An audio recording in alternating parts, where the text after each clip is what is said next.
like you just want to get sorry.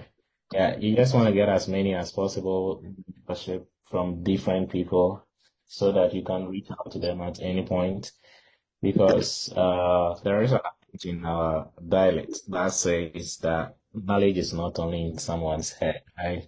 So I would say like the first thing is to try and reach out to people who have been successful in their dreams of pursuing graduate school abroad.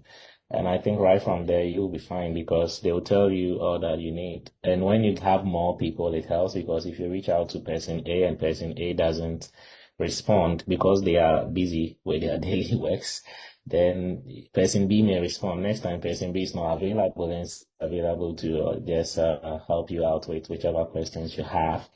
That is just on the side. I think it's really important. And if you're able to even get to know people in some of the schools that you are trying to apply, it helps because there may be some specificity that differs from one school to the other and things that maybe a department might be looking for at a certain time that they can just, chip in for you to consider whilst preparing your application. Yeah, talking about the regular checklist, I think first identifying the school that you want to apply is really important and it takes a lot of work which people want to avoid. Someone will just test you, which school should I apply to? I know if people have time, they can actually get to know your background and suggest, but it is up to you to do most of the work on that. Um, and there are factors to consider, I believe, when like trying to select these schools, but the application checklist should start from knowing that you need to identify the schools that you want to apply and then like having your recommenders ready. So whilst you are in school or whilst you're graduated, you should keep in touch with your professors or people that you think can write you a great letter of rec. I cannot overemphasize how important the letters of recommendations are to some of the schools, especially where I am. And then yeah, so like writing a good statement of purpose, having a good recommendation letters or personal statement as well. CV as some schools would also require. And then paying attention to each and every school that you select application portal. There are some schools that might have questions that may seem redundant. Like for example, Stanford University will ask you to describe an interest in biological question. By the time you get there, you're already tired about the application because you've written, you filled a whole lot of stuff. But I've been on an admission committee where that is some one professor is just looking at to say, oh, I think this guy must be good or this guy must be bad. So yeah, you want to like check out the list in all the various schools, and I think reaching out and then like having multiple mentors should be a good way to start and also trying to find schools that you would fit into. I don't know if I can go into factors to consider when selecting a school, but yeah, I can keep that for later. Maybe someone can chime in, please. Okay. Thank you so much for that. Um, Kwamina, back to you again. I was wondering, what are some of the important deadlines and timelines that we need to consider if we want to apply for grad school? So let's assume that I'm trying to start grad school next year in fall of 2025. What deadlines and what timelines should I consider? Yeah, so again, I think it goes back to what I said about identifying the schools, right, that you want to apply and how your interests fit into the school. So generally speaking, I think most deadlines in the US is around December. So if you want to be in the US in 2025, then you should make sure you start everything now. Even if you are graduating or you're doing your service, it should be now because so the deadlines will be in December. I would say about 50, more than 50% have their application deadline somewhere in December, and then a couple of them also January. And there are also a few of them that extends to February, March. But yeah, if you don't want to miss most of the schools that you may be interested in, I think you should be looking forward to submitting your application in early November so that if there are any delays, you can just finish them by the end of November. And it's really important because sometimes you may do your part, but your recommender may be late and it might affect you significantly. I know someone who got into a school, but later I realized that they were lucky because one of their recommenders ended up not writing. But they were lucky because the school expected three recommendations, but they were happy to move with two of them. So in that case, if like they really wanted three to actually process your application, then you'll probably not get in. And one thing you should understand is that most of these application goes to like secretaries and all those people who compile the various information. So if they don't pass it on to professors, then you already kicked out before it got started, the review process started. So you want to make sure that you start as soon as possible and curate the various deadlines for the school. The more you identify the schools, the more you're going to know which deadlines they have and keep in mind and know how to prepare towards them. Because you may want to prioritize some schools before others, probably based on their deadline or based on the amount of work that you may have to do to because some schools may require you to write multiple essays, some just a few essays, and yeah, maybe some of them like can ask you for just two recommenders, and maybe others will be three, four, some even leave six, up to you. Like Stanford will leave six spaces for you to fill as much as you want. So yeah, so I'll say like December should be a good time if you want to look at general points. Okay, thank you so much. Doc, I'm coming to you. So, um, Kwame has mentioned something about the factors that we need to consider when we want to choose schools in the US. Doc, what are some of these factors that we need to look at? Some people would say that, oh, my friend goes to this school, so I also want to go to this school. But I want you to expand a little bit on what are some of the important factors that we have to look at when we are choosing schools in the United States. Doc, if you can take that from me.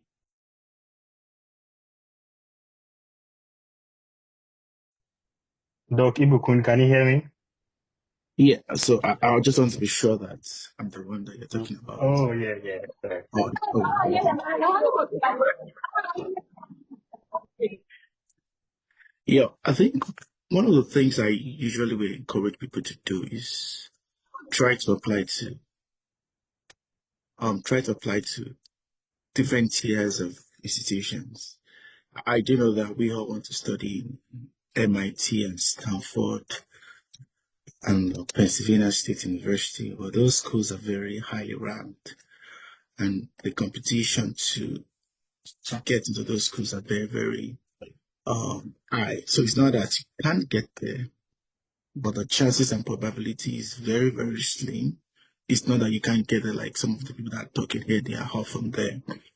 But I would just say that one of the things you need to consider is look for few ones that are highly ranked, look for few ones that are in the middle, and then look for few ones that are lowly ranked. I think the most important thing is just get out of that country and study in the United States. I think that's so one. The other thing you want to consider is do they have funding available for you? It's very expensive to study in the United States, and to want to come here and not have funding, it will make it's possible, but it's going to make the experience not so much as desirable as you want to. Another thing you want to really consider is every department in every institution have varied programs. So you really want to look into, is this a program that I really want to do? Does it really align with my future career?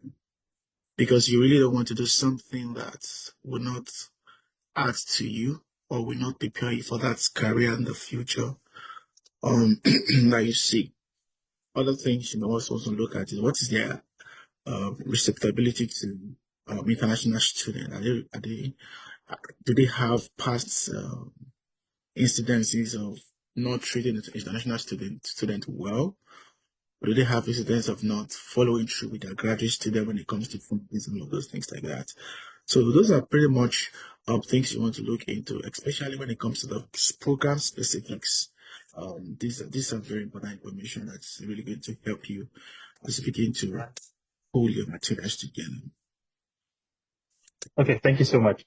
So you mentioned something important about career goals, right? And I'm wondering, how do I align my school selection to my career goal?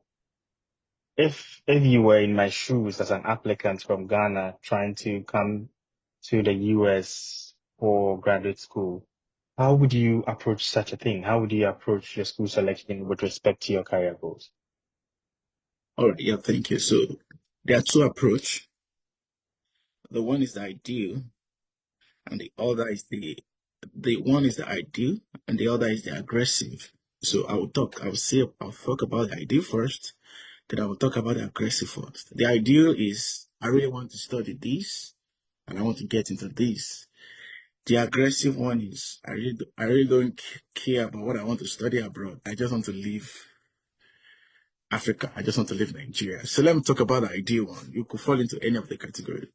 So basically, the ideal one is what I've done in the past and what I've encouraged people to do in the past is to read up. Most often, universities will have program specialization or program descriptions. You go into their website and read that up. And then another thing you want to do is to look into what each of the professors they are doing. Because in the department, professors do all kinds of research and they have all kinds of specializations. You want to go in, checking their website, checking the CV, checking the grant that they are winning, checking the papers that they are publishing.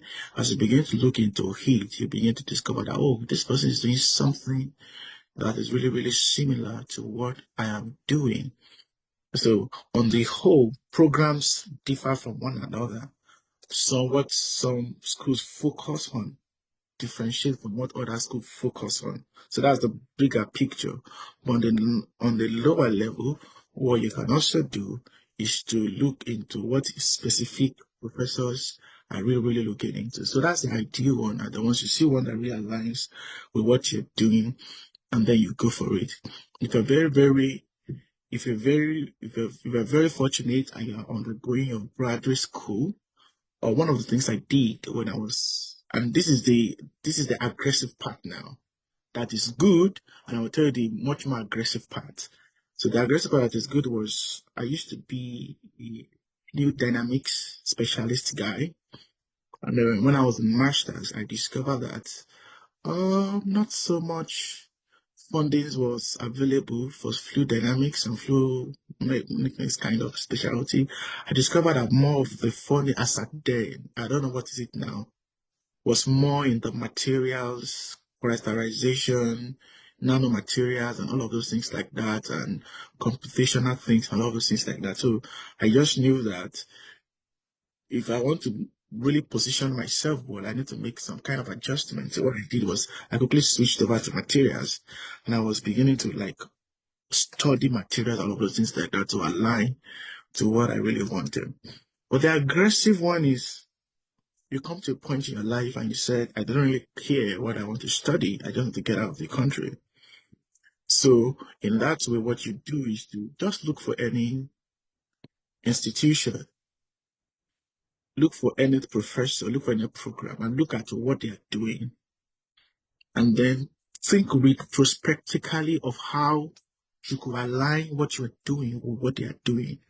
And if you could think well, if you could read their papers well, if you could, because it's now that we actually it's now that we're actually going to specialization. In the past, people like Socrates, Plato, and all of those things like that, those mathematicians, they were mathematicians, they were philosophers, they were in education.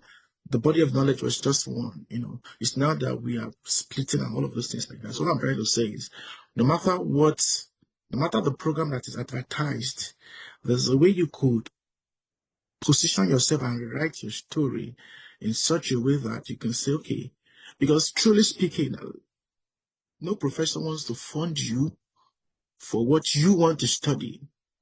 They want to fund a student for what they want to study. They don't really care about you. They have something in mind that they want to do, and they want to fund a student that want to do that. So you step back and look at, okay, this professor has won this grant. This is the direction of the professor that this person have done. Usually we encourage people when you see a professor that you're really interested in, read their last 5 papers that they have published. It's going to give you big perspective of what they are working on, and then sit back. It's going to take you more than 1 month to write a very good, strong statement and think about how you align. Sit back and look at what I'm doing. How does it fit in? How can I make that argument? How can I make that lump? And how can I have that, in the session? So that's the aggressive component. Like, I really don't care about what I want to study abroad. I don't want to get out. I'm looking for a professor, and I'm going to reorganize and reorient myself and remodel myself to actually align with what you want to do. You know. And by the way, Thank you so I much. and by the way, I use the aggressive approach when the idea is Right, not working. right. A lot of people are very interested in the great aggressive approach. Okay, so thank you so much, Dr. Ibukun, for such an insightful response. Uh, Pamela, back to you, right?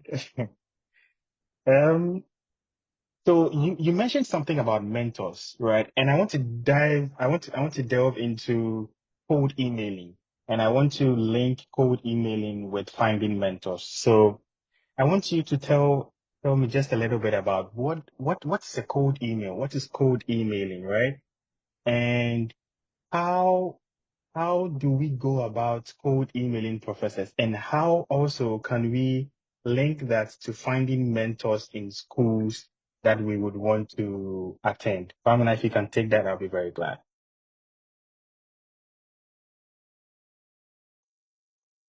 Yeah, okay, thank you. Yeah, so I guess cold email is like I mean trying to get in touch or getting an attention of a person, right? Where they can at least show some interest. Your expectation is that they'll be able to get back to you and then offer you some kind of support with your graduate application journey, probably to their school or yeah, to more general places. And I think one thing I use is that you should everybody is just like the way guys go about toasting ladies. People wants to feel appreciated, okay? And then people are aware of this cold email thing. Professors, they are very busy, and some of them are super busy such that they will never respond to anything. So going off what Doc said, I would say just be aggressive and then identify the people that you probably want to work with or like you think will be influential to your application process and just briefly know something about them. And it's very easy. I tell people you don't need to read a paper, right? I just published a paper like 3 months ago. If I'm seeing an email saying, "Hey, I'm interested in like your work at Stanford. I saw this paper that you put up," automatically I'll be more inclined to just respond because I thought, "Oh, someone read about me. That sounds exciting." Yeah, and then based on what you don't need to like really like spend a lot of time trying to especially when you are not even sure that they're going to respond or not, right?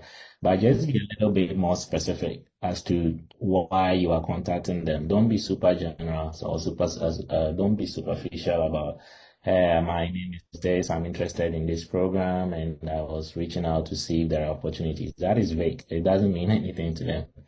So I would say you want to really be intentional.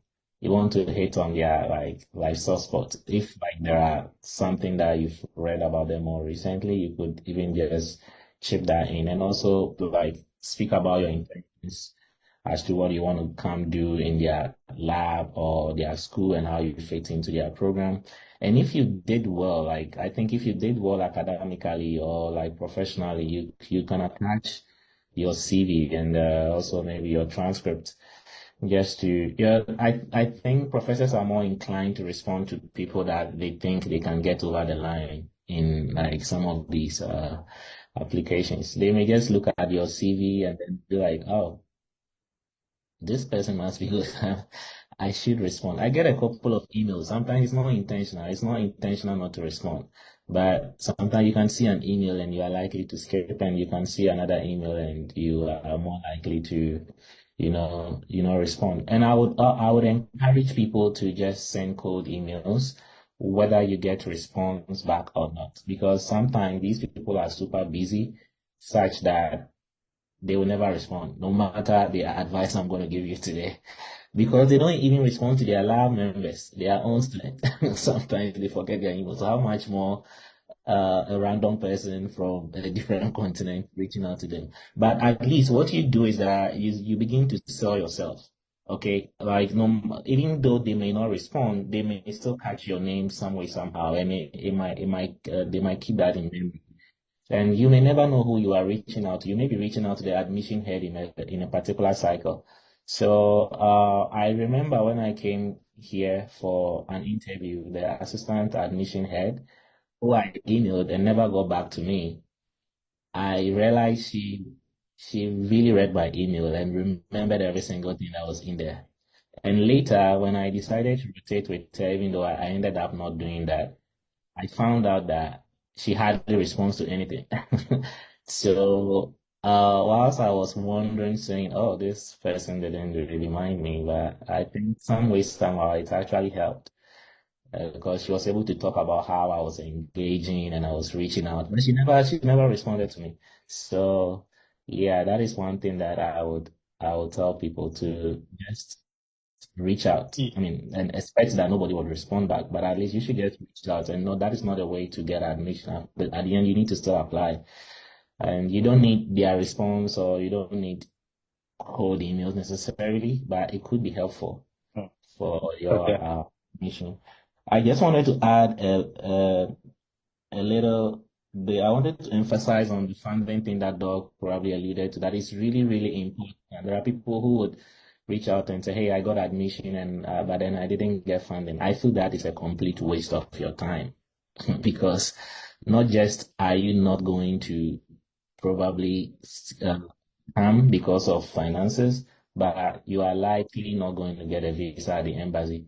I think more often than not, people are being rejected due to financial reasons.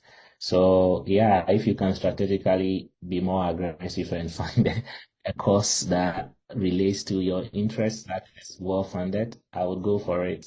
And so that in that case, you know that your only worry is to get admission into this program and not to think about post-admission stress.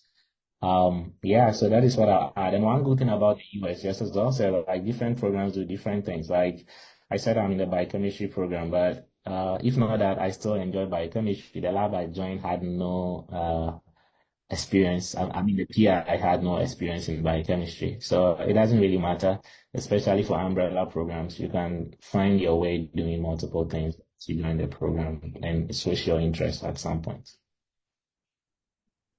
Might talk a little about code emails. Yeah, sure, sure. Yeah, so I'm just trying to talk from the perspective of a professor right now. When somebody has done his assignment, before sending an email, and you don't have an idea of how many emails I get every day. So the least you can do is to have a good CV. You need to have a very good CV. A lot of time, we all have what it takes to get in, but the way we tell our story is very, very bad. And also have a very good template on how you can write your cold emails too. That's the least you can do. And just supporting what Kwamina said too. You need to be able to tell your story fast, very swift. I read your research in this. I saw that you're interested in this. This align with my this align with my research interest in this. As I have done this and I will join your lab to do this, I look forward to having a conversation to you. And then you must end up with I look forward to having a conversation to you. Don't just write an email that does not initiate, that does not suggest that the reader should respond. There's a way you carve that email and then like informing. You have to carve that email in such a way that you're actually anticipating the response of that person. And like I said, I don't care about what you want to study in the United States. I care about a student that want to work with me as a student. So don't craft it in a needy way like I want to come to study.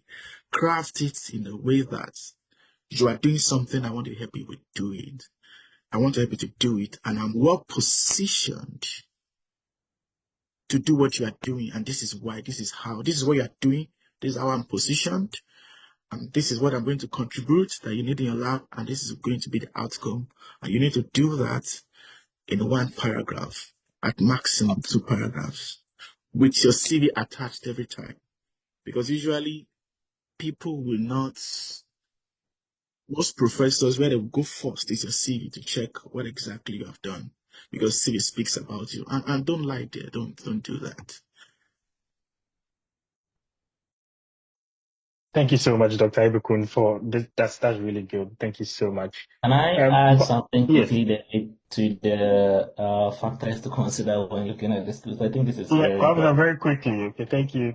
Yeah, so I think you really want to consider the application fee of most of the schools. Some people didn't apply to schools because of application fee, and I think that's it's not good. So my just a quick one. I probably got into Stanford because I reached out about application fee.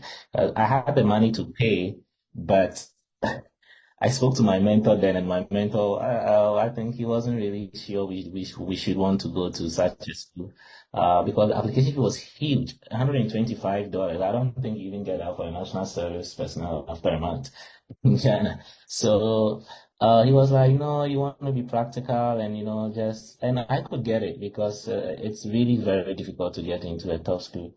But then I'd already emailed a couple of professors and I was lucky because I wasn't looking for application fee. I was just sending a cold email about research and how they could guide me. And one of them reached out through his secretary saying that the man I reached out to actually is a director of one of the institutes, and they also have application fee waivers if I want. This is a link. And the good news is I only needed to put my email and my name or even where I come from. That's all. I didn't even need to write a letter. But after I came to Stanford, I recognized that there's actually different avenues of getting fee waivers. So I would encourage people not to be disheartened if the application fee of a particular school they think they are really interested in is high.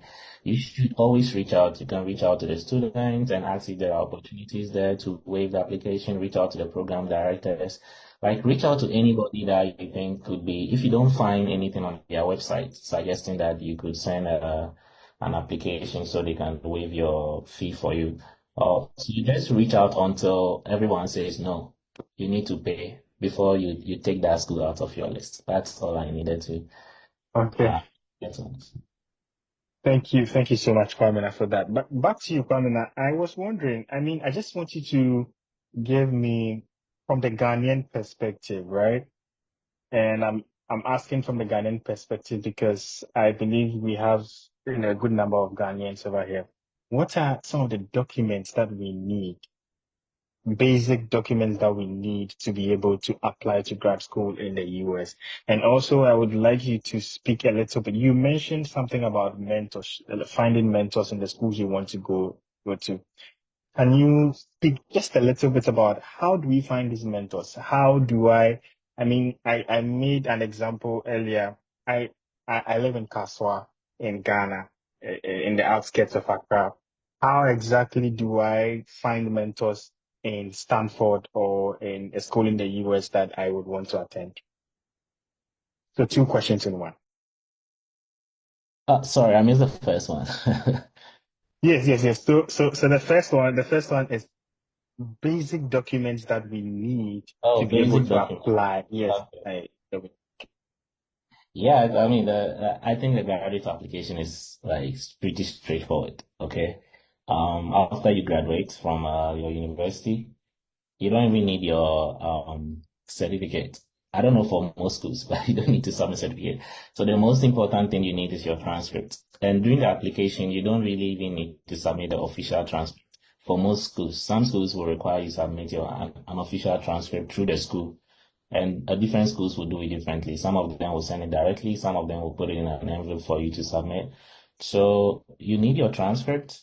Apart from your transcript during that application, I think everything else is electronics. Like you write in your statement of purpose, letter of recommendation, which will be sent directly from the professors themselves. I think those are the core things that you actually need. Everything else could be things that you think may help you. Like sometimes they ask for optional document. This is where probably you had a first class, whatever you want to just put some random things there, or you've won some awards that you have a printed version of it in a soft on your laptop. You could just upload all these as supplementals. Maybe someone may chime on it and then like, wow, this person is good. But most importantly, the schools, the reviewers are going to see your statement of purpose. They are going to see your transcript, which you submitted. And there was a time we were reviewing an application where someone was like the GPA the person wrote in the portal was different from what is on the transcript. So like this is like shooting yourself in the foot. Even if like you got 3.6 out of 4 and you wrote 3.7 and like when you were asked about your GPA, like this is just shooting yourself in your foot. It doesn't help. So as Doc said, just be honest with what you and again, some people will ask me, oh, I didn't get a first class. Can I get into a school? Nobody cares about your first class. Actually, the first class is defined by your school. Here in the US, nobody knows that, okay, Legon's first class is 3.6 out of 4. I don't know if it changed, or 3.59. If I'm looking at an application and there's 3.55 versus 3.6, I see no difference between the two students. So, yeah, I really want you to highlight the most important part of like the application. So in terms of document, those are the three things that I think you would want to look out for. The statement of purpose, your transcript, and then the recommendation letters, which will be sent. Everything else is additional. And don't send anything that doesn't look good on you to the, yeah. With regards to mentors, I think the good thing about now is that a lot of Ghanaians are also traveling and Africans are traveling. Mostly, you may start with them. That's why doing the research is very good. Like if you go to one school, go to their student portal and look for people. And then what I do is that if the school has like a way for you to identify the lab of the student, you could easily adapt the same code email that you wrote for the professor to the student. And that is what I just say, hey, I read on this professor, blah, blah, blah, I'm interested in medical. Sometimes you may be lucky that it's the student in the lab that will actually talk more about you to their professor, even though the professor may have forgotten your email. And then it kind of shows like seriousness. And if you are lucky, some of these students would reach back to you. Or you could also ask your mentors, because if your mentors are outside, like now, David knows me here, so you don't know me. But you can say, oh, do you know someone in this school? And they may connect you to somebody there. Because I always say that always reach out to the right people. The fact that I'm at Stanford University doesn't mean that I will be the best to advise you for a Harvard application because I'm not there and I don't really know what they are looking for. I can tell you what I think. Generally, I can look into it. But someone who has gotten into that school would know exactly how things should be done. Will know about some of the things that they care about. So reach out through your mentors to get to people and do searches online. Look for students in the department that you are trying to apply, the labs that they are in. If you write a code email to your professors, it's easy to adapt that code email, suggesting interest and also like willing to talk to them and if available, just humbly seeking for their help and support through your application. Again, most will not respond. A few of them will. And mind you, some again, like for Stanford, for example, my department, third years, we joined the admission committee. So I did that like I think last year, I was part of the admission committee and we have equal vote with like the professors. So imagine somebody reached out to me a couple of times and you were applying, like I could, whether I responded or not, I may be looking out for this person as well. So you may never know who you would be reaching out to. So yeah. So just reach out through your mentors, through emails, find the labs they are in, and say something about them, right? And so I say, hey, my name is this, and I'm trying to apply to, can you help me? Yeah, if Okay. you're lucky, someone will, but more often than not, they wouldn't, unless it's more brief, more direct, Okay. and say something about the person. Okay. Thank you so much, Kwamina. Dr. Ibukun, if you would like to take this, I'll be very glad. So, as a professor, right? Pamela mentioned something about crafting a very good statement of purpose. I was wondering, as a professor, what do you look out for in a good SOP? If, for example, and I always like to put things in perspective, if I am a young boy living in Surulere or in Ikorodu in Lagos State, then I want to join you in Penn State, and I'm writing an SOP, right? What would we look for? What would you look out for to say that, oh, this is a really good SOP? Prof, Dr. Ibukun, if you could take this, I'll be very Yeah, so I created a slide for that. Do I need to use it or should I just talk? good. I think you should be able to share your screen. Yeah, you can do that. Thank you. Oh, okay. And I don't know, somebody said the question on mentor has not been answered. I think Kwamina did a very good one on that. I think that's exceptional. And please, when you're reaching out to people to mentor from the United States, don't ask for money. Don't do that. What you need from them is more than money, okay? I just want to put that in. I think he has done a great work answering that question. So let me just share my screen. Oh, because I decided to create a slide for that. I felt the slide could help. Let me know if you could see my screen. Could you see my screen? Yeah, so basically, when you want to write a statement of purpose, I kind of advise that you split it into 4 paragraphs. Paragraph 1, you want to introduce a background, and I just people, intended query score application. So what's your life experience? What's your work experience? What are the awards? We want to make it as succinct and concise as possible and passionate about the department. Paragraph 2, that's where you want to introduce your career goals. So how will a graduate degree further these goals? What do you know about your departmental practice or departmental research? You need to begin to describe your research interest and what is the expected contribution to human development. And then you want to talk about, so what is the specific problem you have passion to solve?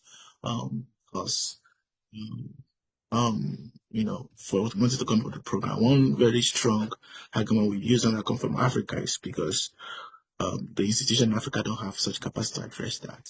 Paragraph 3, you really want to talk about, and this is where a lot of time people need to work upon. A lot of time people talk about the background experience, they talk about why they want to come to the program. But I want to say that is a statement of purpose that is strong, actually one that tells me what the contribution that program will offer you. It's part of what is the strongest when you're looking at application material. So you really need to look into the universities, or part of the things I really encourage people to do is like, you could mention their program. Take, for example, let's say in Stanford, I saw that in your program, you offer this course in criminology, blah, blah, blah. And this course is very instrumental in developing a skill set for this thing that has to do with where I'm coming and that has to do with something I want to do in my future. So in that way, you're not doing something generic. That's shown that you have done your assignment, you have read of the program, you know what course they are doing, you have thought about it, you have looked into how that course would, equip you with the requisite skill for your future. You want to talk about the course, what facilities. Don't just write generic and say, Penn State has state-of-the-art facilities. Do your research. One or two of their labs, especially the ones you're interested in coming into, that mention the name. For example, uh, uh, Oklahoma State University has a department. This lab that's been ranked by US best in the world, that's been shown to all of these things like that. And this is why I want to join it. It really sets you apart from other candidates. And the last thing I want to say is you must be able to also connect your program to your short-term goals and your long-term goals. And averagely, a PhD in the United States will cost roughly about $200,000 to $400,000. So they don't want to fund you because you want to go hard. They want to make sure that they're investing in you and you have a foresight where you are going. I don't want to say that, I want to tell a story. It should not be a disjointed idea. Tell a cohesive story of where you are coming from, where you're correctly positioned, and how where you are right now position you to be exceptional in the program, what the program is going to be, what the program is going to offer you that aligns with where you're coming from and where you're going. And having been part of that program, this is how the program will position you for the future that you see. It's a cohesive story because one of the things that statement of purpose sometimes what you don't know is this statement of purpose is not just to decide who gets admitted or not. No, that's not the only purpose it serves. It's actually part of your, like, they have started your schooling from Ghana. That's it. Because by writing the statement of purpose, you're already putting thought into this is why I want to study the program. And this is why the program is important to where I'm going. And this is why the program is important to where I'm coming from. So it's actually, we want to see that in order to make a decision of whether you want to come or not. So it's not just a material we use to screen you from. It's also a material to already put you in the pathway and then put you position you correctly. And then you have a vision. You're not just coming to school and you don't know what exactly you are doing. A lot of times, most of us went to undergraduate because everybody wants to become an engineer, a doctor, a lawyer. We never really have a set goal. Statement of purpose gives you a set goal, a thinking through of why the program and why it's beneficial to you and what impact it's going to have. And now that having done the program, this is what I want to do. I will transfer knowledge to Africa. I'm going to become a professor. I'm going to have my research base and all that. So we want to see that big picture, and that's what makes it robust. But more importantly, make sure you talk about the program, the facilities, be specific, one or two, and look at how that is a factor that was the attraction for you to get you from where you are to where you are going. It's a story. Thank you.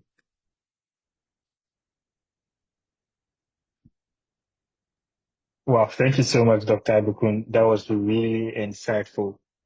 Would you like to take just go over the overview of the kind of funding options that we have as international students? Most of the times, talk about scholarships, assistantship. What for someone who is now coming to the United States? What do I need to know about the funding opportunities or the funding options that I have for applying for grad school?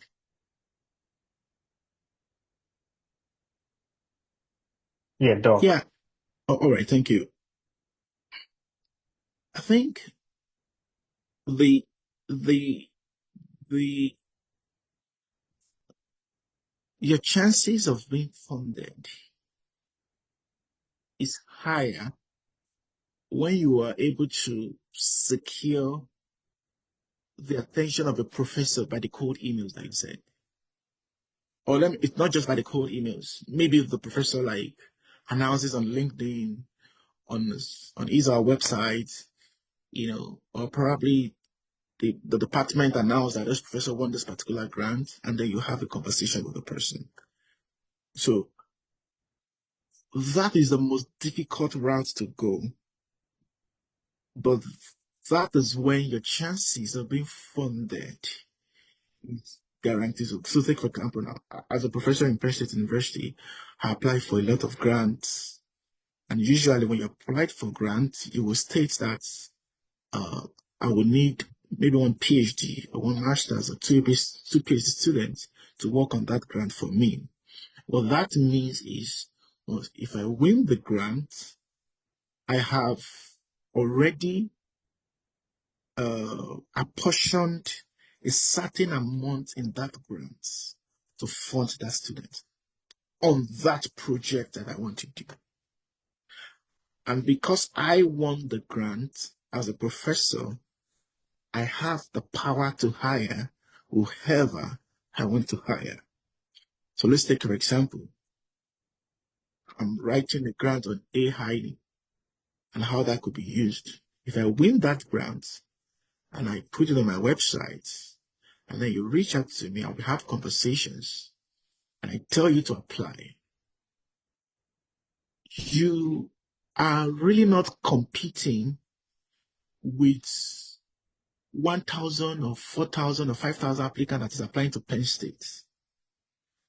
You are not actually competing with them. Once I stand for you and say, I want to bring this person in, except you now submit a horrible application, you are going to get in, you are going to get funded, and you're going to get the program.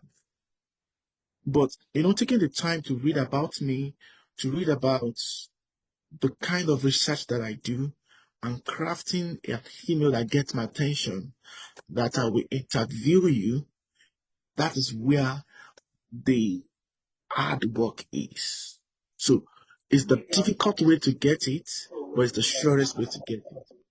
There are other ways too. There are like teaching assistantship positions out there that you could look into and get it. But those ones that are very competitive, everybody's competing for it all over the world. Just put it on Google. I'm looking for funding in the United States. A lot of schools are going to pop up. Before I came for this talk, I also let me even check ChatGPT with applications, and I said, I'm looking for fundings in mechanical engineering, PhDs, and then it brought up opportunities and fundings for all of those things like that. So leverage your technologies, leverage your network, and like Kwamina was saying, networking is very important. So, so, so when I was in grad school, one of the professors was looking for a student. So he told his student that, and I'm going to tell this story and then I'm going to stop on that. He told his own student I need a grad student. And then that grad student, we were in conversation and told me that his professor was looking for a grad student. So what did I do immediately? I called my friend back in Africa and I said, hey, this professor so is looking for a student. Write the person immediately. And I said, before you send that email to that person, send your email to me and let me edit it for you. And then the person quickly did it, and then we edited it.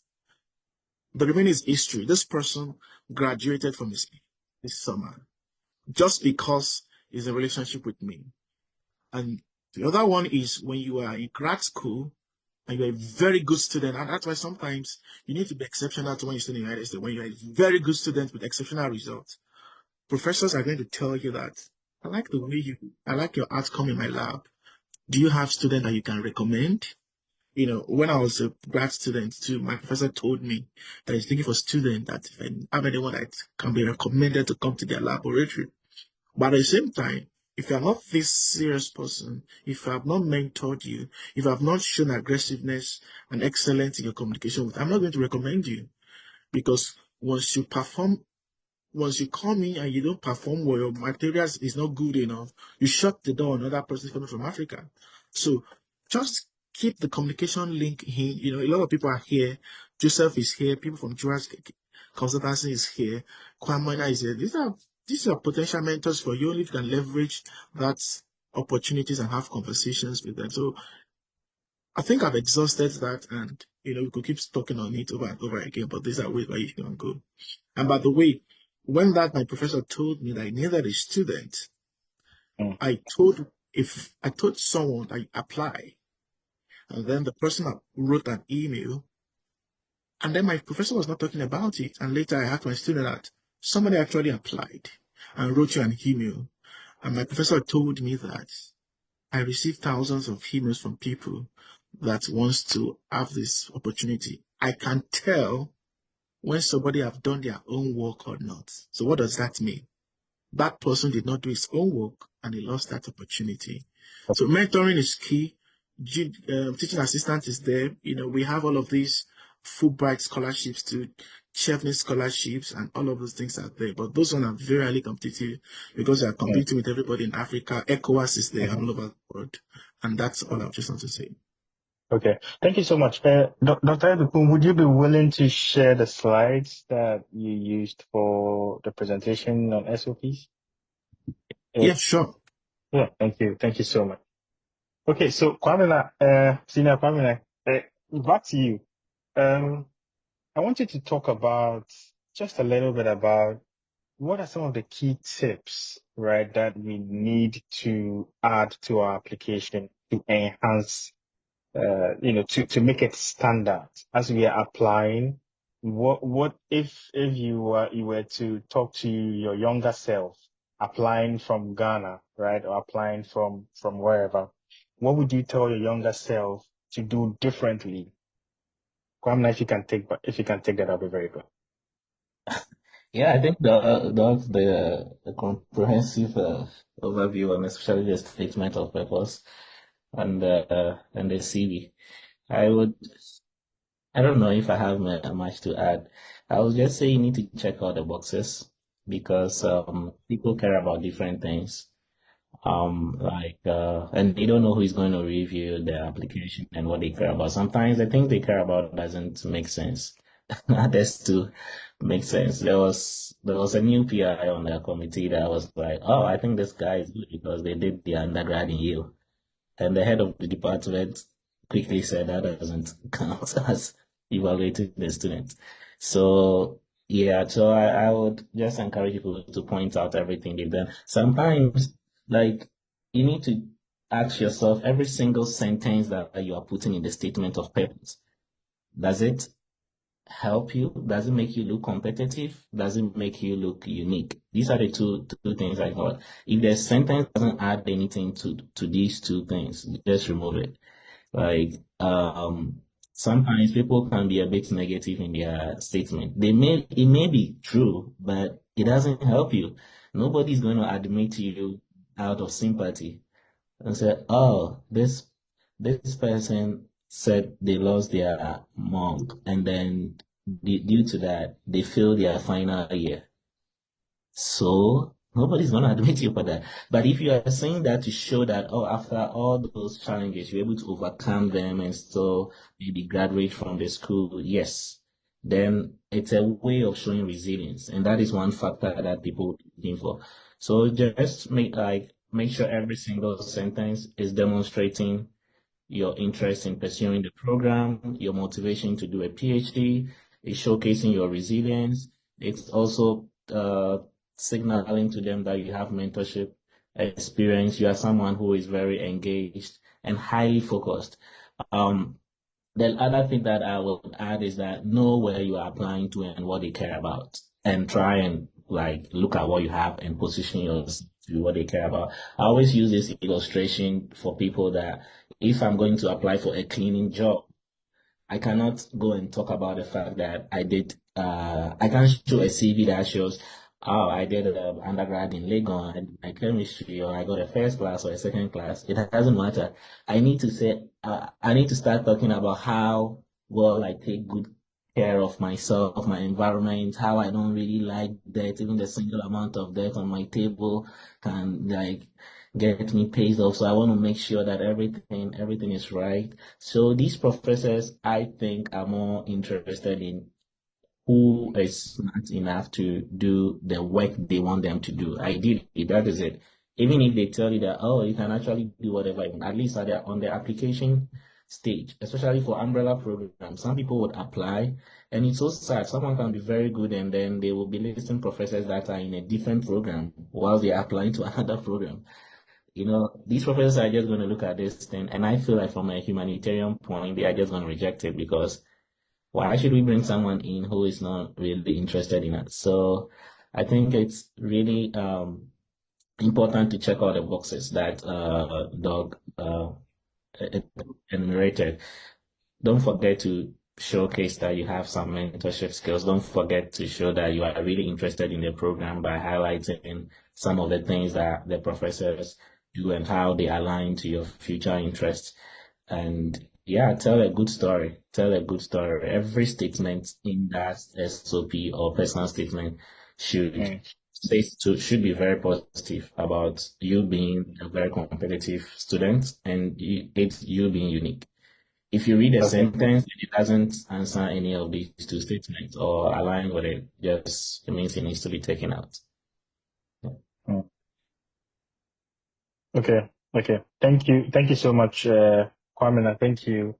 I have one last question, and then we are going to start, the question and answer session. Kwamina, in your experience on an admission committee, and this also goes to you, Dr. Ibukun, what are some of the common mistakes that you see applicants, what are some of the common mistakes that applicants make that just gets their whole application rejected? So, Kwamina, you can take it first, and then Dr. Ibukun, you can chip in if you would want to.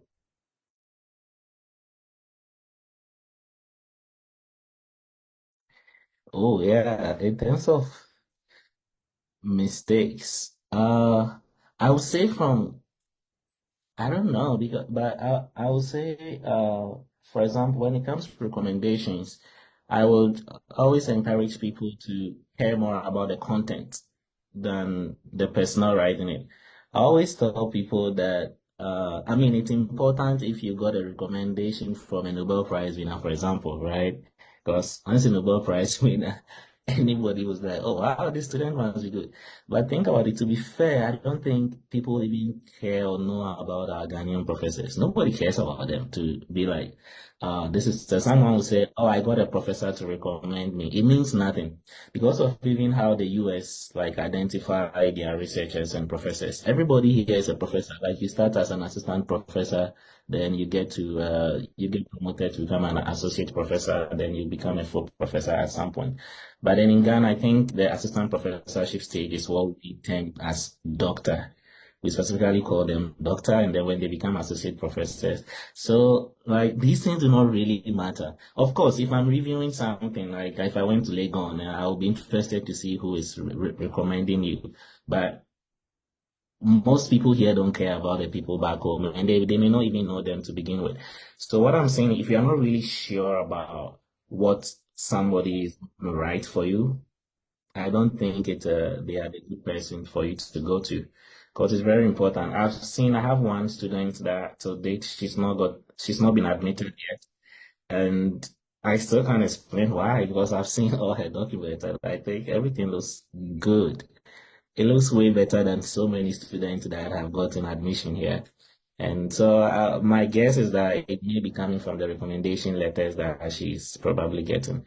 And I don't think if you're an admission head, you're going to admit someone whose recommendations are bad simply because you saw their SOP and other stuff. Because they work with her and if they are saying they cannot really recommend it. I read a few recommendations when I was reviewing. I cannot really mention the name, but it was really bad, especially those from Ghana. There were two people from Ghana who applied to biochemistry, and it was bad. One was like three recommendations. The two of them, one was one paragraph, the other was two paragraphs, and the third person was three paragraphs. So yeah, you want to really make sure that those writing the recommendations understand. And you can you can tell them what the school is looking for or what you expect them to talk about and try to make sure that they are complementing your expertise and like your skill set or your positives. Because if they all say the same thing, maybe one can highlight more about your mentoring and how like, your character. One can go deep into your research skills based on whoever the person is. And yeah, I think that is one thing that I think people make mistakes about, like trying to identify like the big guy who doesn't know them and maybe just Right. write a one essay for them. Right. Because imagine if you are applying to a school like Stanford where it's really hard. After going through the admission, I just asked myself, how did I get in? Because there are so many good applications, so many good recommendations. So if your recommender is not very enthusiastic about you, I think you're shooting yourself in the foot already. Mm. Okay. Thank you so much. Dr. Ibukun, if you'd like to chip in some of the common mistakes you've seen in applications that you've seen. Yeah, so I would like to start from what Kwamina said, and I think she has said it all. Mm. Recommendations is very important when it comes to your application. So what I would tell you is this. few tips on recommendation letter. Number one, always tell your recommenders that they should put the recommendation on their letterhead. They should not just type it on a non-letterhead or just type it into the box. No. When there's a letterhead, it's more valid. It's saying that I'm really taking my time out and I'm not just supporting this person personally. Professionally, institutionally, I'm backing him up. So let it tell them that it should be on letterhead. Yeah. Number two, tell them that you need at least a page from them. Yeah. The best letterheads, the best letter recommendations are one that's about 1 page, 1/4. Because I don't know what's coming up on my screen here. Because is there somebody doing something? I don't know what's coming up on my screen. Okay, that's off now. Because I lost my thought now. That's Because fine. Pamela said, if Commander only wrote one paragraph about you, it's just saying, I don't care about you, and I'm not going to take my time to write. Another thing that I would tell you to do is to take ownership of your recommendation letter, because your recommendation letter is going to be looked at holistically. And I know Kwamina touched on it a little bit. Sit down, think about 12 things, 10 to 12 things that you want to talk about, that you want the admission committee to know about you. 3 things, let's recommend that 1 touched it. The next 3 to 4, let's recommend that 2 touched it. The next 3 to 4, let's recommend that 3 touched it. So one can talking about your academic excellence, the other one can, and then your research ability, your mentoring, all of those things like that. The one can talking about your mentoring, your leadership, another one can talking about your character. Whereas every one of them are going to be generically talking about things about you. You don't want them to bring all of the 4 recommendations together, and 3 to 4 of them are saying the same thing. And overall, when they look at it holistically, it's just only 4 things they are saying. So what I do is I take ownership. So I'm going to, when I write to my recommenders, I'm like, will you mind if I provide you a template of what I want you to write for about me for this recommendation? Please feel free to edit, review, update as you wish. Most often, they will say yes, because every professor is busy, and to write recommendation letters, it's very, very difficult. So I give them my one quarter recommendation letters, and I'm deliberate with those 12 things I want them to see. This one is emphasizing this one is emphasizing this, that one is emphasizing this, and then realistically, that one comes in. Another thing that I've seen in that could be it's inconsistencies. When what you write in your SOP is not the same with what is in CV, inconsistency could be a turnoff. And then another thing is grammatical errors. You don't want to make those things. It turns people off. All right. If this is your first time you are applying, and you tell me that under 1 month you wrote and you applied for a graduate school, I will tell you that most likely you are not going to come in, except you have a mentor. It takes, Kwame was saying that taking thought to think about what goes into this application. It takes a lot of thought. It's a craft. It's an art. It's a science, and it's worth it. I mean, don't just look at it as I want to study in university. Look at it as I am fighting for $200,000 to $400,000. I'm putting the work. It's a lot of work, and if you do the work, you are going to get it. So that's what I would just say about that. Watch out for and be consistent. Don't lie. They can fish it out, and pay attention to recommendations later. And if you want to use, some schools allow you to use transcript conversion service like WES, especially for those who have tutu, and then your transcript will come out as not very good. Sometimes when you use WES, it brings up your CGPA to 3 point something out of 4, and then the 3 point something, it's usually seen as good. That could also help too. Okay, okay. Thank you so much. Thank you so much, Dr. Ibukun. I really appreciate it. So it's time for us to delve into questions and answers. I have a couple of questions already in the chat. So the first question, Kwame, if you can take this. Someone says, can I apply for a PhD without a master's degree? And also, and then as a follow-up to that same question, right? Someone is asking, can I apply for PhD with my MA degree? That's a Master of Arts degree. Kwamina, Doctor, if Dr. Dukun, if anyone can take that. Yeah, I think. Yeah, again, I think it goes back to having finding mentors and having connections because some of these specific questions can easily be answered by them. If you recall my background, I am doing a straight PhD from undergrad.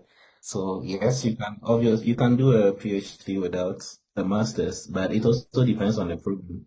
For some specific programs, you may need a master's before they would admit you for the PhD program. So I'm not sure this what this person is trying to do. And even within a program, some schools may still admit you directly for a PhD, whilst other schools would require that you do a master's. So you need to put in the work and know what you're looking for. But just to hone on that, I think if you're coming from Ghana and you have an opportunity to pursue a PhD, I would encourage you to because with regards to funding, it's way easier from the PhDs, most of the PhD programs compared to the masters. That is, if your goal is just to get out of the country, I think you may want to consider applying for PhD programs if possible. Okay, thank you. Thank you so much. Okay, so to everybody, if you have any questions, you can just put them in the chat or you can just send it to me as a direct message and I'm going to read it out so that our speakers can tackle them. Okay, so I'm going to move on to the next question. Dr. Ibukun, if you can take this. So someone is asking, can I apply for a master's degree if I have an HND? And there's another one that says that can I apply for a master's degree with a 2.5 GPA and get a scholarship? So Dr. Ibukun, if you can take this, I'll be very glad. Oh, definitely. You could definitely apply with an HND. People have done that in the past, and you know, people have done that in the past, and they have come in. Actually, there is not so much demarcation between polytechnics and university in the United States.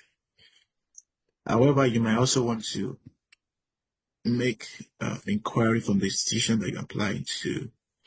One of the things you could do is to use WES, and then another thing you could do, you know, just reach out and ask questions. But WES definitely does it, and there's really not so much demarcation. It's Nigeria that we have that demarcation. If you have a 2.5 CGPA, I've seen people with 2 come here to study, and then whereas people with first class have not even gone out of the country. What I've discovered about who leaves the country or who leaves the continent or not is, did you come to a point of I'm done? If you have not come to that point of I'm done, most likely you will not get out. But when you come to a point like I'm actually done, I'm done, like I'm done, you will get out. So if you have a 2.5 use of WES, it helps. The other thing you could do is I will encourage you to do a master's. It's a 2-year master's. And then aggressively perform excellently. Because of where you want to go to. And then when you have an excellent result in your master's, your undergraduate result don't so much count again because they're going to pay attention to your most recent and your highest degree. As a matter of fact, some schools will not even ask for your undergraduate result if you have a master's degree result. Yeah.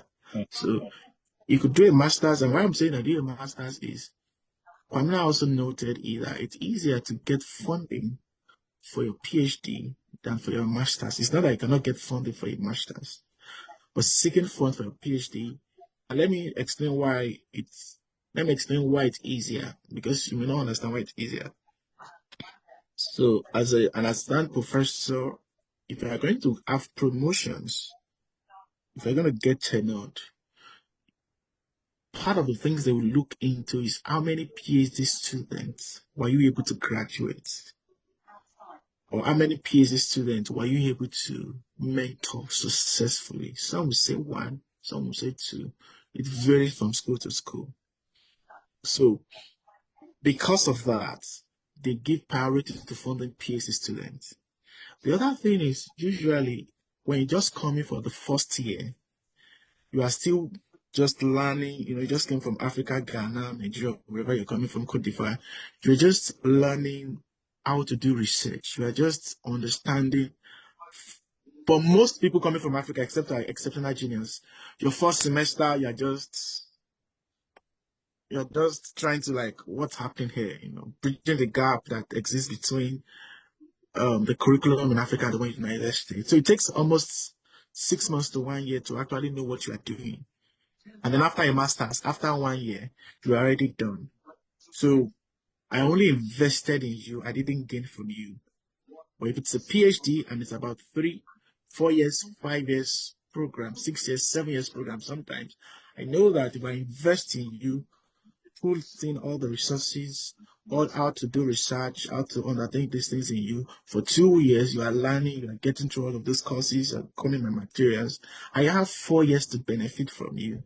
So I'd rather invest in you than somebody I'll just invest in and then you be gone. So go for a PhD in the United States if your CGPA in your undergraduate is not very, very good enough. That way, you'll be more positioned to have a better degree now that you want to go for it, and then to have a funding. And really, doing a PhD does not mean you'll be in academia. No, I have a lot of people that are in industry with a PhD. You should just want to get out. And I'm sorry for using you should just want to get out. I know that some of us, we don't want to get out, we really want to progress in our career. But at the same time, I also know that 90% of people that are here wants to jackpot. So I'm just being pragmatic. Yeah. I'm just being pragmatic and I'm just saying it the way it is. If I'm invited by the white by people here to come and talk about those things, there's a way we'll package it. I'm just being real to us as brothers and sisters in this place. Okay. Okay. Thank you so much, Dr. Ibukun. And so if you would want to ask, this is to all our participants, if you would want to ask a question, you can just raise your hand and I'll just pass the mic to you and then you can ask your question. Kwamna, I have a couple of questions for you, right? So first question says that, can your recommendation letters come from someone who isn't a lecturer? That's the first question. I want to add a couple more for you. And then someone says if we can talk about the GRE and if we can apply to schools without writing the GRE. Pamela, if you can take that from me, I'll be very happy. Oh, yeah, sorry. I actually forgot about the GRE. Yeah. Yeah, so yeah, it all goes back to the school selection process. Once you are selecting schools to apply, you would recognize that some schools really require the GRE, and without a GRE, you can't apply. So if they are hesitant, again, if you had reached out to students there, they may be able to tell you that even though the GRE is there, it's important. Like in my department, for instance, we didn't care. I saw one very good competitive applicant when I was reviewing applications from Ghana. She did great. Sorry, he did great in the school, like Legon, but I think the GRE was that bad, and he still posted it. I felt like he would have been better off not even adding his GRE scores, because one, we don't care about it, and once someone sees it, like, oh, maybe this person is not that good, especially if the person doesn't think our education is strong enough. They are using the GRE as a standard, even though it wasn't required. So I would say that if you want to write it, and because some schools require it, just write it. If it's very good enough, you can submit it to all the programs that you apply. If not, those that don't require it or those that say it's optional, take it out. But especially for research programs, they don't care that you did well in an English test or you performed well in math. When you have the core skills that they probably need to pursue a project that the professor is interested in. So they will really care more about letters of recommendation, your statement of purpose, and your skills and those stuff. So for GRA, I would say it depends on if strictly the program requires you to write it, and then you write. Okay. What's your first question Yeah, about? I think for me Oh, it escaped me. But I think the first question was asking if you can put your GPA and your SOP. yeah, I would. That If it? I'm Yeah. supposed to choose an answer, I would say no. Okay. Um, I mean, if you're applying to a school like, let's say Stanford or whichever school you're applying, there are obviously people going to have 3.9, and so let's say you put it in there that I got 3.8. I'm not sure how that helps you or like makes you more competitive. And these things will be seen right from the background. When you pick an application, those details would be there. So I wouldn't recommend it unless you are saying it to make a statement that shows you are competitive. And it doesn't mean you should have 4.0 to stay. Let's say you started from like 1.0 after second year due to some unforeseen circumstances and you were able to push up to, let's say, 3.0, then you are trying to showcase how resilient you are and how you can overcome challenges. If that is the purpose of you writing about your GPA, fine. But if it's just telling people that you probably got a first class, and say I graduated with a first class degree with 3.6 something, there are a lot of people having similar GPAs with you, so I wouldn't recommend it unless you are using that to showcase some uniqueness or competitiveness Mm, about you. Because you have so many things to talk about in the statement of purpose, and you don't want people to be reading right. generic things, which they will see obviously in your application. Mm. Okay. Thank you so much, Kwamina. So, if you have any questions, you can just raise your hand in the Zoom. You can just raise your hand and I'll be happy to pass the microphone to you so you can talk. Dr. Ibukun, if you can take these couple of questions for me. So the first question says that, how do I get a postdoc position in the US? All my degrees were in Ghana. The second question says that, can someone with a political science background as first degree apply for masters in nursing or in any other field aside the field with a first degree? And then the last question that I would like you to touch on is, the person says, says that, please, my master's degree is just 1 year. Can I still use it to apply for a PhD? So if you can briefly touch on all these questions for me, I'll be very glad. Dr. Ibukun. Yeah, sure. Those are very good questions. It really does not depend on where you have your PhD degree. You could study. I have a professor, Dr. Ajidi, in University of Ibadan, Nigeria. He did postdoc in Germany, in Canada, United States. So it's, you could be globally competitive even if you're in Nigeria. So yeah, so it doesn't count. You could do a postdoc in the United States even if your degree is in Ghana, Nigeria, or whatever part of the country that you're doing it to. You just need to make a statement and you need to make arguments and you need to show that you are research-wise you are very, very productive and prolific. Um, most times they don't really care about what you did in your undergrad in the United States. It's in Africa that they would say you can't do a PhD in petroleum engineering because you have a master's in chemical engineering. And I think that is absurd. Or you can't come to engineering because you had a background in physics and or chemistry or maths. That's absurd. People switch as they want here. You could start with physics, engineering, you could start with engineering and go to education and all of those things like that. It's just saying the story and making your arguments and letting them know that you are well positioned to do the work and why you are doing it.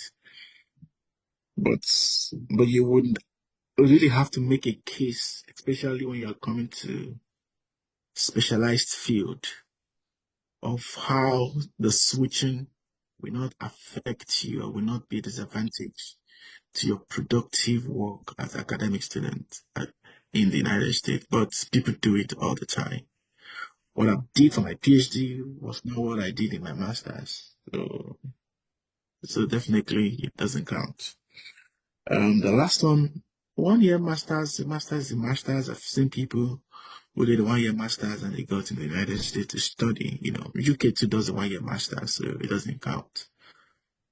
So yeah, just put in your best. And what is very important is you having very good recommendations, uh, having a very good CV. If you're coming for a PhD, already showing that even with the limited resources in the continent of Africa, you're already doing something researchy, maybe doing workshops, conference presentations. You have some journal to your back, to your CV. If you don't have it, it's okay. But if you can begin to have those things, that's also good too. Just show that. And I don't think some of those things really, really count as it is. It's a stick document, and you will not be judged on one thing. Okay. Thank you. Thank you so much. Hamdia Abubakar, if you can hear me, you can unmute and ask your question. Hamdia. Hello, good evening. Hello, good evening. Yeah, we can hear you, Hamdia. Okay, thanks for the opportunity. So, my background is in communication. I have a bachelor's degree in communication studies from Ghana, and I'm targeting either master's or PhD. I realized that our mentors they really put the emphasis on CV or resume and then SOP. So I don't know if there is a particular for people that have been on the admissions committee for so many times. If there's a particular template that they look out for to grant admissions, and then also for the SOP, for universities that don't require separate admissions for applications for research or teaching assistantship, what should you add to your SOP to make the committee want to give you admissions and then hire you for or consider you for GTA or GRE? And then also finally, I'm very particular about writing sample, not specifically for even PhD science. Certain MAs and MScs are research intensive. So please, I realize that most universities have maximum to an average 25 pages. And for someone who does not have any research expert or experience apart from my undergraduate thesis that is about almost 100 pages, how can I squeeze and bring it down to 25 pages while having all the relevant informations that I have to put to make it concise, straight to the point, and then understandable that anyone that picks it up will know that yes, this girl has added all these necessary areas for methodology and other things, and this can actually go for a complete thesis work. Thank you. Okay, thank you so much for the question. If any of our speakers would like to take this. Yeah, I can go. Oh, I don't know. Okay. Let me just ask the user consultant. My slide on the statement of purpose, do you want me to drop it into the group or do you want me to send it to you guys? What we prefer? I think I'll contact you. Is that? I will contact you. Okay. So I'll get it down to just that consultant and I'll drop it with them and they could do it, make it use of it as they want to. Yes. So that being said, my PhD, I don't think there is any teaching assistant that can carry through a PhD program. Maybe for a master's, yes, but I've really not seen a teaching assistant carrying you for your whole PhD program because the PhD program is actually for research and teaching assistantship can't even last for that long. They could take you for 2 years, and that's just from generic experiences. So So I don't know if you missed the section of writing second of purpose. I think I already talked about it there. And there is really not one way to do it. Everybody's story and approach is going to be different. So there's no template that committee uses. But the presentation I was making, you want to paragraph one, just introducing yourself, maybe using life experience and how that has brought you into where you are. The paragraph two, talking about your research experience and why you're interested in the program, and why the program is important. Explain three, talking about the department, the program, the courses, how this aligns with what you exactly need for what you would do, and how your skill, what you're bringing in, is very, very pivotal and important into into what you want to do in the future, and they talk about the future story. So I don't think they would. I'm not sure. Correct me if I'm wrong. People don't separate applications and say, okay, this one is applying for GRA, those are applying for GTA. It's all the same pool. So it is within the committee they decide to fund some by GRA and some by GTA. So you just want to make a case that you are positioned for the program and the program is the right one for you, especially in the future that you see. I don't know if I answered your question, and I know that Kwame Natu wants to add one or two things to it as Yeah. well. Yeah, I think that's right. I think if you have a very competitive application, you are going to also get the benefits that comes with it. So you should focus more on the application so you can look more competitive. You don't need to talk about maybe your need for money or so. That's why if the program says they offer those GTA and then they don't have a separate application for it, I don't think you want to spend time thinking about how to get it. Just think about how you can make them feel like you are the best out of the ones they are admitting, and they are going to give you the office. Also, some programs, even after you get admitted on a yearly basis, you need to apply for certain positions like graduate teaching assistantship and research assistantship. So, yeah, it's always good to have a fellowship, but if not, the next best thing is to be on a graduate research assistantship through your professor or through the department, and also a graduate teaching assistantship would be the next one. So, yeah. Okay. Talking of template, I think I agree with Doug. I don't think there are any template.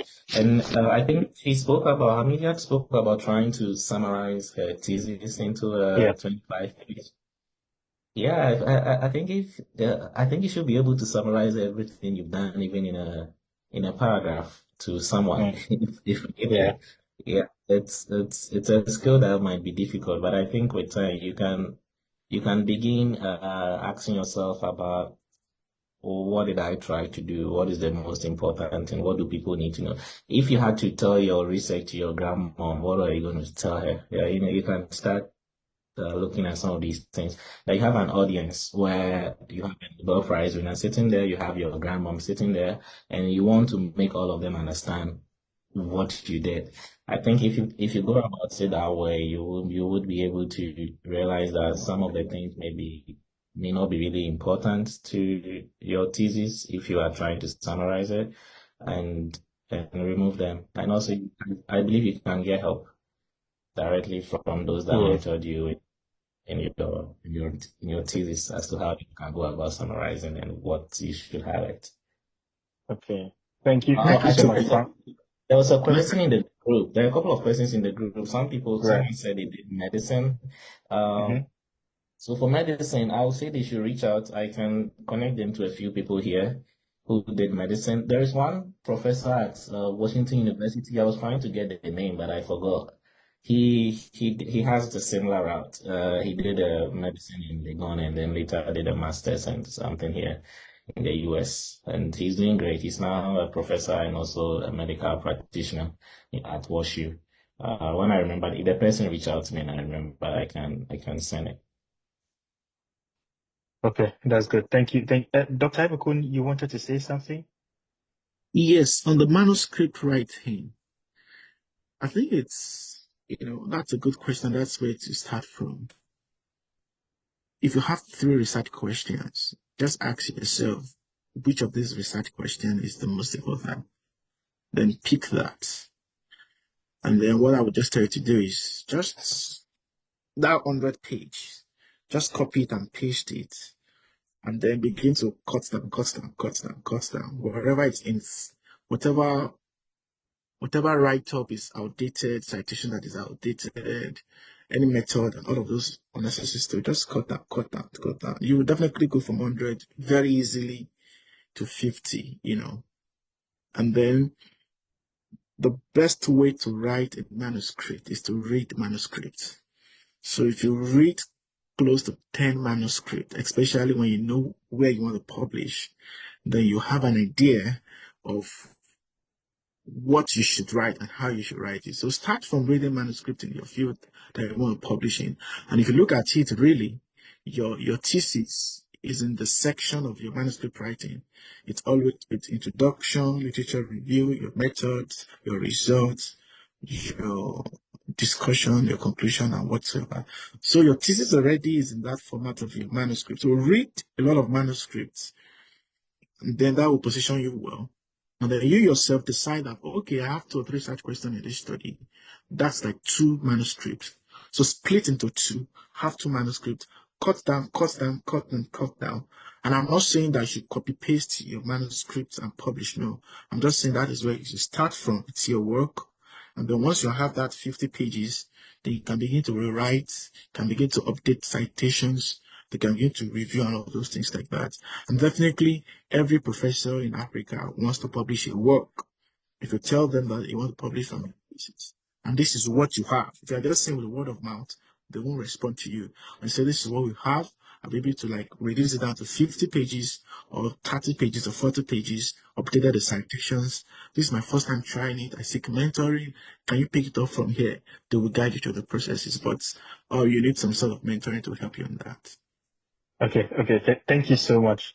So, to our participants, if you have a question and you would like to speak, you can just raise your hand, and I'm just going to pass the microphone to you so that you can ask your question. So, following from these questions about manuscripts, right?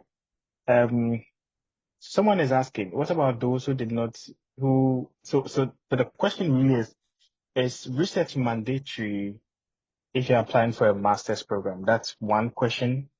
And the next question that I would want to ask is, someone says, Silverline again says that some people even do their thesis in groups. What happens if you're one of such people? So let's say, in your undergrad, you work on your thesis in a group of 4, in a group of 5.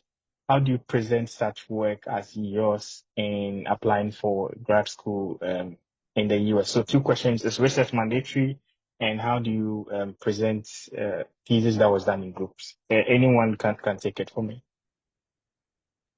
Yeah, I would say research is super mandatory for some programs, especially for the research programs. If you're applying for a research program, you want to have research experience. And I would encourage people to be able to learn how to describe their research. It's very, very important. I think people lack how to describe their research. Even I was here in my lab, there was a postback. When I say postback, it's like you doing national service after you graduate. He was very super talented. He did a lot in the lab. He helped myself and another PhD guy. Really, he even got himself as a second author in the end on a science paper that we published. But then the first day that I read his SOP, I was like, oh no, this doesn't look like the guy that I know. If I was reading this, I wouldn't get the same perception that I have of him working with him in the lab. So I think that's the most important thing. So no matter how little or big that you've done, you should learn how to talk about your science, both in the SOP and especially when you get an interview. Because right after you get an interview, I feel like everything else do not count. If you got a 3.9, someone got 3.6, and both of you got an interview, nobody's going to go back making a decision thinking about your 3.9 that they remember. They're going to talk about how they saw you in the interview, and because you are here, you can now prove yourself. Because on paper, anybody can put anything on paper. So it is the interview stage that you can actually convince people or change their mind if they were initially not really convinced about your potential. So I think you should learn, it is very important to learn how to talk about the little research you've done, even if you think you don't have enough. But if you think it's super small that you can't say anything, then you may want to go and get some more experience. So if Mm. you are interested in research, maybe you can go do an internship or like take a research associate or assistantship position somewhere and build on your CV to get that confidence and experience. But if you really want to leave, you should find a way to sell yourself and your story and what you've done. Actually, this Mm. is a skill I think most Americans have. If they work somewhere for 2 weeks and you work in Ghana for 1 year and they ask both of you to share, you might think it's the reverse, but like you guys had a reverse experience. Yeah. So learn how to talk about your research and also sell yourself in your Okay. application. Okay. Thank you. Thank you so much. Wow. Okay. So, Dr. Ibukun, if you'd like to take this, I'd be glad. Someone is asking, and this is a pretty interesting question. It says that what about the business students? Because it seems all the hosts start talking about science, everything is about research, sciences. And I actually agree with that question because I am a business student. And so I would like to hear from any of our speakers what advice they have for people who are who people like me who want to enter into professional programs or in business school or business students. Yeah. Again, it goes back to finding mentors, right? So it's so like I'm really sorry that we are talking based on the our field of interest.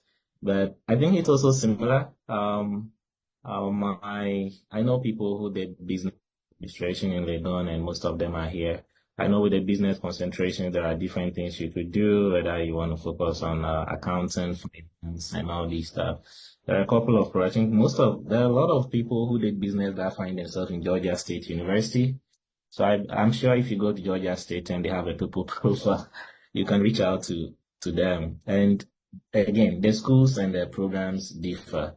So you should reach out to people who are into these areas so that they'll be better fit to advise. But the application is the same. Same. I've reviewed SOPs for people applying for finance programs or business programs and editing it. But then if someone is in the program and they take the SOP, they may do something a bit different from what I would have thought was necessary because people care about different things. Like in the sciences, the research should be more important and your motivation to do research. Whether these professors just want you to come and do research. They wish you just work 24/7. So they want someone showcasing that all they think about is research. Even if that's not the case, you want to showcase that. Again, back to the cleaning business. You want to showcase you can clean to get a cleaning job. So it works both ways, like showcasing your aspirations. Like in the sciences, I think you may want to say you want to like do research, become a professor, even if that's not the case. But in business, I think it differs. They want to see your trajectory, why you think this finance course is going to help you in your career going forward. And it aligns to your goals. So just reach out so I can say Okay. to most people. Okay. Dr. Ibukun, would you like to say something? Can you come again with a question? Yes. So someone was asking, it seems that we are talking a lot about people who are doing research and in the sciences. What about those of us who are coming from the business field, business students? How do we approach? Because in the business field, probably cold emailing might not necessarily be the way to go. How do we approach it as business students? Yeah, that's a good question, and I just want to second what Wabina said. Probably we apologize for that. Future panel could include those in that field too. We talk because I'm assuming I'm not using science STEM, so that's why I've been talking to. We will definitely talk to what we do know. It's the same template, it's the same thing, and knowledge is transferable. So you can transfer the knowledge of what you have had into what you want to do. And then you just look into what exactly they want to do. And then that will be it. I want to say that a lot of questions are coming up. How do I find a mentor? If you really don't want a mentor, I think we've said it a million times how you can find a mentor. Just select 2 schools and begin to go from that program that you want to go into. Begin to go into that program. You will find one African person. Ghanaians and Nigerians, they're everywhere. So don't tell me you can't find a mentor. It's either you are not communicating with them appropriately, or you are asking them for what they cannot offer you. So there is hardly any university that you go into that you check their student website. You will shall find one Nigerian or one Ghanaian. And if you communicate appropriately and courteously with them, give them an idea of you are not trying to get money from them. And I'm saying get money from them, get money from them. As the experiences, if you truly show genuine love for studying outside the country, they will help you. So the way to get mentors is go online and find them. They don't come to you, seek and you find. Knock and shall be open. Another thing you could do is if you work with JUSAC consultants, I want to believe they will have networks of people that can help you and they can link you up if you're going to find them. Another way is LinkedIn. Go online, go search. They don't come on people's lap. And I remember somebody also asked about, okay, what about if what I did was a group thesis in my bachelor's? You could still publish if other people in your group are not interested in going to study outside of the country, publish and put their names there, but you'll be the first author. And then if you like make contributions to the work and they're not answering, of course, you guys did the work together in your bachelor's and master's, I'm assuming. Put their names there and then tell them to bring the money for publication and can charge them and then all those things like that. But I wouldn't say you should publish their work without not letting them know, not adding their name to it because they work on it. But really, papers here could have as little as 1 person and as much as 10 people. As a matter of fact, when I say paper with 1 person, in my mind, I'm a little bit skeptical that you are not really working a team, and I would doubt the quality of that paper because when you work collaboratively, everybody brings their deep understanding, expertise, review, and lessons to paperwork. So if it's a group work, put it there. Whether it's STEM or non-STEM, I think it works. If it's an area of the program have their research, for those one that does not have their research, probably they want to know your portfolios or your skill set or what you have to offer, what you bring on ground, those things are things. Okay, thank you. Thank you so much. Thank you so much, Dr. Ibukun. If you have any questions, as I said earlier, you can just raise your hand. You can just send the questions. We are definitely going to have another session that would focus much more on what we can do after the applications. Okay, so today we are focusing more about, those of us who are yet to start applications and how we can, put out the best application. Okay, so I have a question, and so the question says that on average, right? Hold on. Sorry, I missed it. Oh my I God. think there's some people who raise their hands. Oh, right. Then let me just have people. Agnes, please. I have Agnes. Agnes, if you can hear me, please unmute and ask a question.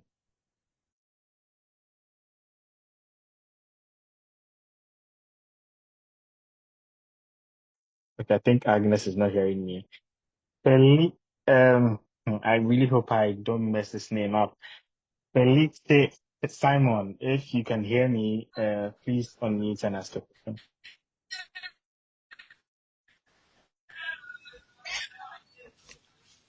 Yeah, hello, Hello, good evening. yes. Yeah, I can hear you. I'm Simon Felice from Ghana. Okay, I have a background in computer science and wishing to read data analytics or data science for my MSc. I applied to some few schools and then I got admission for Michigan Tech. but it was on self-funding. And I tried to get funding from the school, but the advisor they gave me said there's no help she can give. So currently, the alternative I have is to look for other schools, and I want to sort your advice on that. If there's any advice you could give me to get funding from a school, how I'll get funding from probably my department, and then also maybe accommodation or sort of, yeah. Thank you. Okay, if anyone wants to take that, I don't Pamela. know if I don't know if Doc has something to say. So again, it goes back to factors to consider when choosing a school, and these are some of the things. So I would encourage you to just be sure you know the funding situation about the school before you apply. And maybe for now you can, I don't know if you probably reached out to multiple people already. So you can reconsider applying to schools that they probably get you funded, or right after you get admission, there is a way to navigate the funding process. But it's really difficult at the embassy if you are not, like, if you don't really have the funds and you need to go explain how you're going to pay the money. And it's a huge amount of money coming to the US if you are not funded. So Stanford alone, you need at least $100K every year. Plus the fees per year itself is about 60K, and living expenses is like you need about 40K to stay here. So yeah, so please, probably once you got admitted, it tells me that you have a good application at least, which you can easily build on and yeah, get into other schools that would probably fund you.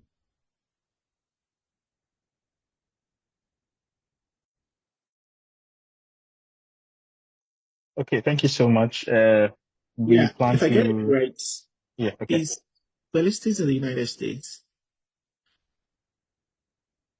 Are you in the US already, or are you outside of the United States? No, no, please, I'm in Ghana. Okay, you're in So Ghana. Okay. I'm applying from Ghana, yes, please. Okay. And you don't have funding yet, right? No, not at all. Okay.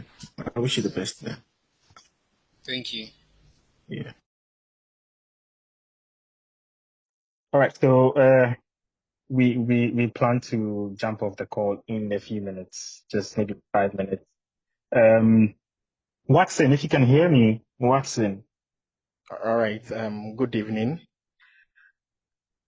Okay, so I'm looking at those that apply from the humanities aspect, let's say sociology and the rest that do not necessarily have research backgrounds, because I can talk for the University of Ghana students, those that did humanities, and then more often than not, people would try to avoid every kind of research as possible, so they would take courses instead of research papers or thesis, or long essays I should put, because that's how they normally call it.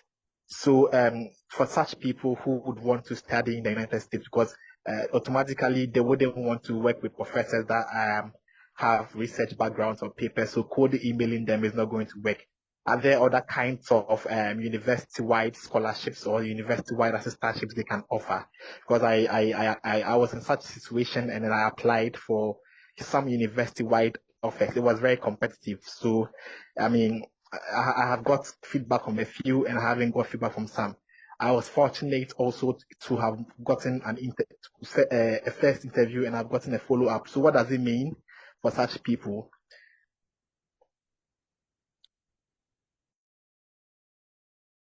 Interesting. Who would like to take this for me? You Doc? expect whatever program you're coming to, whether STEM or not STEM, if it's a PhD, it's going to have some sort of research, so you can't escape it. We are off time, and I wouldn't want to take so much time. So talk to just our consultants. They would guide you on what exactly you need to do on that. But definitely, there's a way you could still have that conversations and just talk to them, the interviews or whatever stages they're going to guide you through. We may not have that time bandwidth to delve into that question. Okay. Thank you so much. Someone says that they joined this because they wanted to hear from Joseph Achampong from University of Illinois. Joseph, are you hiding? People said they joined because they wanted to hear you speak. Can you talk if you are here? Oh, okay. I think I'm around. Who wants to hear from me? Yes, a couple of people have sent, DMs and they are saying they want to hear from you. Just say something Like small. what precisely, if the person can be a little bit. The person just put in the chat again. It says they just want to hear from you. That's all. They joined because you're a star boy, and that's why they came. Oh, okay. So Anyway, just but if you have anything to add, just to wrap up, I, if you I have anything think to. Kwamina and Dr. Ibu has done super great in answering most of the questions. So I'm just hiding because you can't play football with the maestros in academics. You have to sometimes, in order to win, the maestros must be on the pitch so that when they are tired in scoring, they can bring the charlatans and those who are trying to master the field. So it's indeed a great opportunity to listen to them. That's why I'm hiding, not because I want to hide, but because I want to listen to them. Okay, okay. Thank you so much. So, um, definitely we are going to have another call, which would, as I mentioned earlier, it will focus much more on after the application, what next? After you put in your application, what should you do? How to reach out to the graduate coordinators? And then there would also be another call that would talk more about how to survive when you get into the United States. I'm going to invite Joseph to just, you know, and before that, Joseph just put the link to the WhatsApp group of Joseph consultants it's in the chat. So anyone who is interested can join, and then we can take it from there. Thank you so much. Joseph, if you can take it from here, I'll be very glad. Oh, okay. So I want to take this opportunity to thank Kwamina, because it's not easy reaching out to people. People are super busy trying to figure out things. And early Saturday morning in US is not easy at all. So I want to take the opportunity to thank him for coming to honor our invitation thrown to him. We are super grateful for the time spent with us, and we hope. I think when I reach out to you, you have one of your TAs here, one of your students here, which is Edna. The moment she saw you, she was like, "This is my TA from biochemistry," Oh, and that wow. was yes, that is very awesome. Thank you so much. I want to take the opportunity to thank Dr. Ibuku. I knew him from Utah State because we were there together. He's such a super humble, intelligent. He's very intelligent, just as you see him like that, but very humble and interactive. God bless you for availing yourself to be a blessing to all of us. And thank you and our regards to your family there at Penn State. Thank all of you for also coming, and we hope to see you for the next webinar or talk show. And I hope you've learned something that will help you in your journey. If you need any help, as they said, not because you have their LinkedIn, you just go to their LinkedIn, hello, how are you, waiting for them to reply. Maybe it will take you 12 years to communicate what you want to get from them. So please, as they said, know how to write what you want from them so that you don't write hello, waiting for them, then they come and respond, how are you? Then you come and continue with it. Probably it will take you 30 years. By that time, all your unborn children would have bypassed you. So I want to take the opportunity to thank all of you for coming our invitation. We hope to have you more times to be a blessing to us. Thank you so much. Okay, thank you so much. Thank you so much. As speakers, if you have anything to say, we are just signing off. So if you have anything to say to sign off, you can. I put your LinkedIn,